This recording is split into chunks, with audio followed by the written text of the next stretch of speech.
এদেশের কৃষকরা এখন ভালো নেই।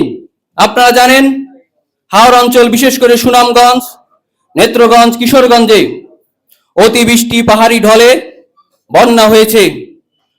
তারেক রহমানের নেতৃত্বাধীন সরকার ইতিমধ্যে ঘোষণা করেছেন তাদেরকে 3 মাসের জন্য বিভিন্ন সহযোগিতা প্রদান করা হবে, খাদ্যপণ্য দেওয়া হবে।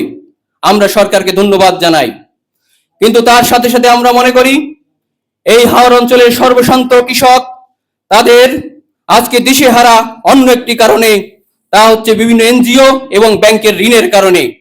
তারা ফসল তুলতে পারেনি, যা বিক্রি করে তাদের ঋণের টাকা পরিশোধ করার কথা ছিল। আমরা সরকারকে অনুরোধ করব 3 মাসের খাদ্য সহযোগিতার পাশাপাশি এই সব 46,000 হেক্টর জমির যারা মালিক, যারা সরাসরি ক্ষতিগ্রস্ত হয়েছেন, তাদের যেন ঋণ মওকুফের ব্যবস্থা গ্রহণ করা হয়।